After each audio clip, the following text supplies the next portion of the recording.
In the heart of the Rift Valley, during a time when warriors determined the fate of villages, a quiet revolution was brewing. It was not born in the minds of battle-hardened men, but in the heart of a woman the villagers called Tapanan. She, poor and ridiculed, was a widow who lived with her sons on the fringes of society. The nickname they had given her, Tapanan, which means she who is poor, cut deep. But what stung her more was how her children were treated, as if their poverty diminished their worth.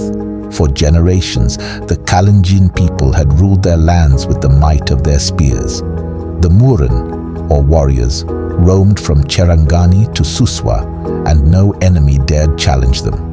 That is, until the arrival of the Maasai, a formidable enemy who wielded spears with frightening skill. The Kalenjin warriors soon adopted the Maasai weaponry, but even after 40 years, they could never match the Maasai in battle. Tapanan's sons, now of age, faced an impossible task: to pay dowries and marry without the cattle their father had left to his first family. Without wealth or the spoils of raids, they had little hope. As her eldest son lamented their fate, Tapanan's mind sparked with a daring idea. Why continue fighting as the men did when there were other ways to win? Determined to see her sons thrive, Tapanan began secretly plotting. Her mind spun with tactics the men had overlooked, paths that had gone unnoticed, and the landscape of opportunity that lay before them. She was no warrior, but she knew something more valuable: the enemy's weakness. She proposed an unthinkable plan to her sons. Why not take the Maasai cattle without direct confrontation? While her eldest son resisted, the younger one saw the wisdom in her idea. In their world, this was unheard of. Battles were won by men face to face. But Tapanan knew that honor wasn't enough. Survival was at stake. Weeks later, the plan was set. On a quiet afternoon, Tapanan crossed the Merkusi River, her heart pounding. She walked a short distance, then disrobed and tied cowbells to her arms and legs. Skipping and dancing, she sang like a madwoman, making her way through the Maasai lands. The Maasai warriors, ever vigilant, heard the jingling bells and prepared for a raid.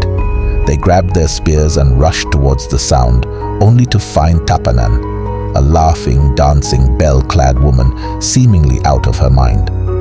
Laughter erupted from the warriors, and their guard dropped.